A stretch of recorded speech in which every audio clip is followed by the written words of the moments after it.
Hi guys, welcome back to the channel. Got some interesting stuff to talk about in this video because apparently Netflix has done something stupid. Um, yeah, so I'm gonna set this up so I can show you guys. This is terrible. I mean, of course, this is the Screen Rant article, and oh my god, is it really, really bad? Is it really bad? We'll see. So here we go. This is terrible. Zack Snyder honored by Netflix with first ever profile icon for a director.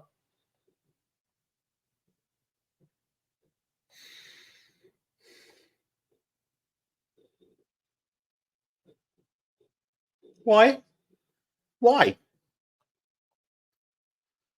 So, Netflix subscribers can now set Zack Snyder as their profile icon as the streamer officially makes him the first director to have one on the platform. Published 5 hours ago as of making this video by Rachel Ulatowski. Ulatowski. So I won't say it again because obviously I'm butchering her name, but just saying. Uh, yeah.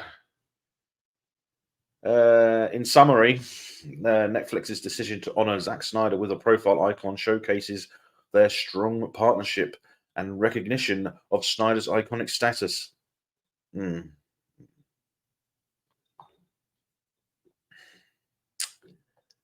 Really? Really? Uh, the success of Snyder's recent movie, Rebel Moon. Really? The success of his most recent movie, Rebel Moon. Rebel Moon was terrible. I don't know how they can say it was so successful. The only reason I can say it got so many views is because people on YouTube and that were going on about how bad it is, and people actually watched it to see just how terrible it was, and it was absolutely terrible. I just don't get why they would think that it's such an amazing movie. But to be the first director to be given an iconic icon, a profile picture icon, I don't know. That's fucking ridiculous. Snyder and Netflix's partnership continues to grow with upcoming projects, including a sequel to Rebel Moon. Well, it's not really a sequel, is it? It's not really a sequel. It's the same movie. He just split it in half because it was too long, right? Otherwise, why would we get it so soon? If it was an actual sequel, we would have to wait over a year for it, right? From the release of the first.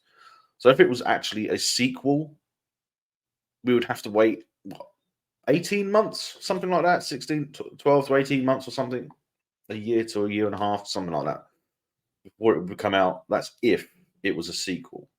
So it's not a sequel. It's the same movie split in half. Uh, Future Army of the Dead installments and a Norse mythology anime series. Army of the Dead. Let's have a look. I'm going to have a look on IMDb and have a look at the. Oh bloody hell! Why have they've messed up IMDb? They've messed up Google by having this thing go. Oh no, we see you're typing in the first three letters of something. Is this what you want? And you press enter, and it just selects the one with the most recent one you looked at. It's fucking stupid.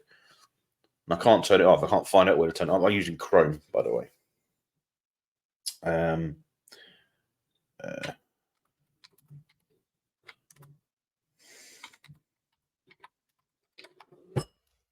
just banged my elbow. That was fun. Oh, not really. So what was it? It was Army of the Dead. Army of the Dead. Let's see if it comes up with the series of Army of the Dead.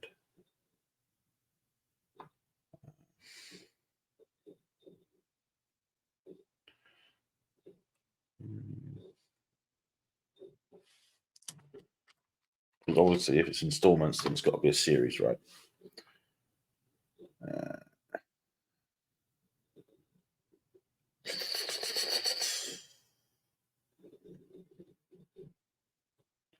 I'm guessing that's the Army of the Dead Las Vegas. Lost Vegas. Anime, by the looks of. 6 episodes. So, what years ago would have been considered a mini series is a full series of 6 episodes. I hate what they do. I hate they do that. So let's have a look.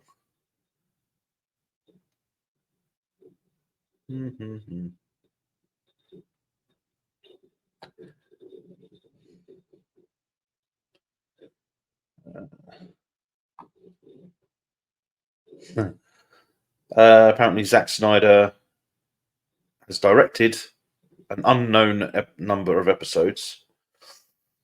So he's only here's the thing: he's getting credit for Army of the Dead, Lost Vegas, when he only writ a certain number of episodes.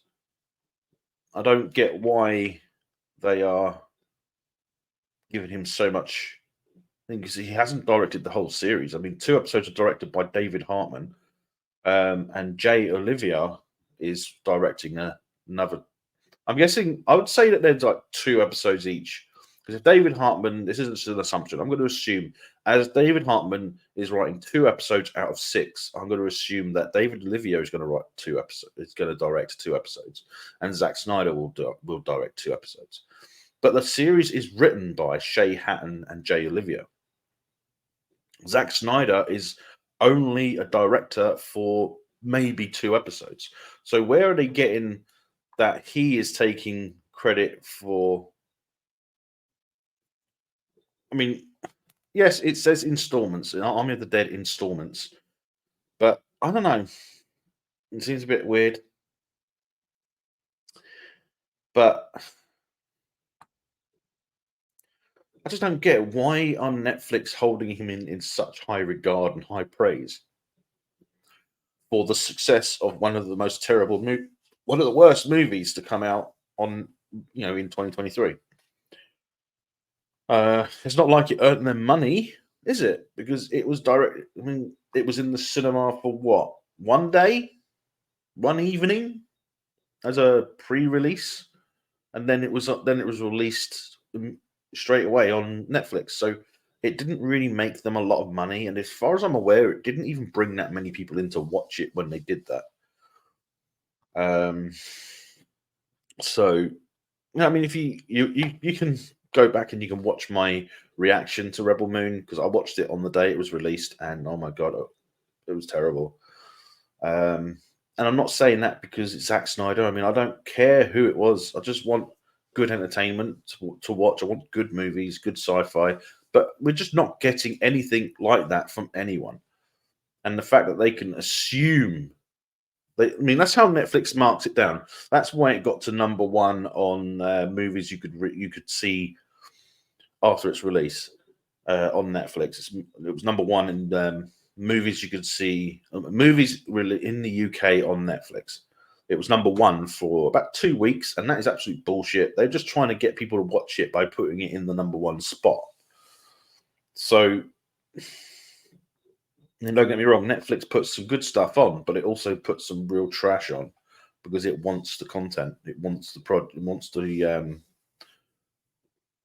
they want whatever they can get to get as many people to watch and subscribe as possible, right? It's a business after all. But I think the business plan or the way that they do business in all the streaming services is wrong. And I mean, here's a Zack Snyder is already iconic. Being the first director to get his own profile icon only makes it more true. No, it doesn't. It makes it true in your eye. Oh, what have I just done?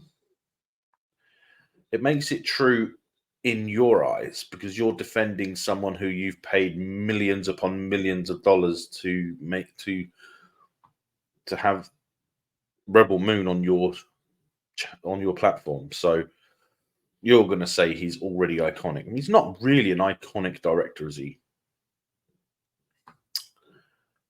The streamer noted it was quite an honor as he is the first director to get the profile icon. It also illustrated as its positive stance on Snyder's filmmaking talents, as it labeled him iconic. Iconic! Iconic, iconic, iconic. No, no. He's not an iconic director. No.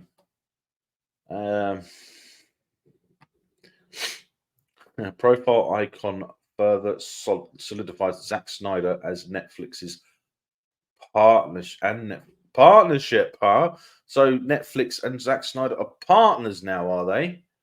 Interesting. Not really. Not really interesting. That's not interesting at all, really. Um,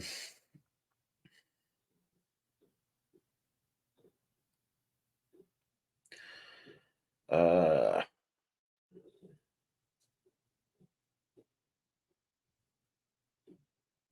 yeah, here we go. Look. After all, Snyder's most recent film for the streamer, Rebel Moon Part 1, A Child of Fire, soared to the #1 movie in the world shortly after its released. Yeah, you put it as the #1 movie on Netflix. I doubt it's anywhere near the #1 spot in the world. I'm telling you that now. I could probably find out if I have a search, but I don't want to make this video too long. And I don't want to go into it for too much because, as far as I'm concerned, Netflix put it at #1 on their platform, and that's what they're talking about. It's not in the world. It's just because their platform is available worldwide. But I'm pretty sure that if you look at the stats and the ratings, you'll probably see that they're very, very low. They'll probably be about the same as the Doctor Who Christmas special for Disney and BBC, right? So, uh, yeah, let's have another look. And I haven't read this article completely. I just saw the title and I thought, let's have a look. Uh, Netflix and Snyder have treated Rebel Moon as a success. As a result of them putting it on their #1 spot on their own platform, they are counting it as a success.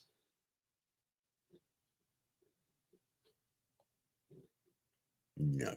No, no, no, no, no, no, no. It's not a success. Not in the not in the least a success. No way. I mean, I'm looking forward. Yeah, I am looking forward to Rebel Moon Part 2. I have said that, but I'm looking forward to absolutely trashing it on my video. So, because I don't see Part 2 being any better. I mean, I think we've moved past a point where slow motion should be used in such a large quantity in any movie or any franchise. I mean, yeah, use slow motion in certain places. It worked well for The Matrix, in particular. For instance, I don't like The Matrix, but that's my taste. I do not like. I liked. I thought the first one was okay, but then when they carried on, it just got silly to me. I didn't like all of them. I enjoyed the first one, but I don't like the rest because it didn't have to go on. They could have just fucking ended it, and I would have been perfectly happy. But meanwhile, with the second installment of Rebel Moon Part 2, The Scargiver, arriving shortly, Netflix may soon have 2 Snyder films back to back that garner widespread attention. Netflix and Snyder started their official partnership in 2021 when the latter's production company, Stone Quarry Productions, inked a first look deal with the streamer, meaning that Netflix got the first opportunity to bid on Snyder's future projects. So basically, Snyder has to make Netflix happy, and Netflix has to make Snyder happy because they've invested a lot of time and money into Snyder. So that's the only reason why we're getting it, I suppose, because they've put a lot of time and money into it. Since then, the streamer has shown no sign of parting with the filmmaker. In addition to the second Rebel Moon installment, Snyder is also reportedly developing a Norse mythology North mythology. I don't know what's wrong with me. A Norse mythology anime series for the streamer. I don't. I'd like to know the name of it so I can take a look. Um, he has also expressed interest in further expanding both the Rebel Moon and Army of Darkness universes. Currently working on a sequel for the first movie in the latter. Okay. As Snyder and Netflix continue growing their relationship, some fans of the filmmaker are still holding on to the hope that Netflix will somehow purchase the rights to his DC films and bring the Snyderverse back. Although it's unlikely that Netflix will save the Snyderverse, it's not the Snyderverse. No one's interested in the Snyderverse. The streamer seems open to further Snyder's ideas for the foreseeable future. Sourced by Netflix on Twitter. Interesting. So yeah, this is an image of what the Army of the Dead will look like. It's animated, obviously. That's Las Vegas. So it's basically set in the same place as Army of the Dead, right? The movie. Rebel Moon. Yeah, there we go. It's right there. Child of Fire. Yeah, there's the first Rebel Moon. I don't think there's any more. No, there's nothing else on this. But it's funny how Snyder is a partner for Netflix. They should not do it. It was a mistake. They really, really need to think about what they've done and what they're doing, in my opinion, because I think it's a terrible idea, absolutely terrible, for them to partner with Snyder, especially after Rebel Moon was such a badly. I don't know. It's the common thing, right? They're throwing too much money into their projects. I mean, they throw hundreds of millions into something, say, like Rebel Moon, and then it's so bad, but they have to cover it up and say, "Look, people are watching it because it's in our number one spot on our channel, on our streaming service. Put it on any other channel or any other platform, and it would drop immediately after being released. Because no one will watch it because it's so fucking bad, right? But anyway, I hope you enjoyed this video. And if you did, please hit that thumbs up. It really helps us out with your algorithm. And if you haven't subscribed already, hit that subscribe button and comment down below any thoughts, ideas, or suggestions. And please, please, please, as always, take care, stay safe, and may the Schwartz be with you.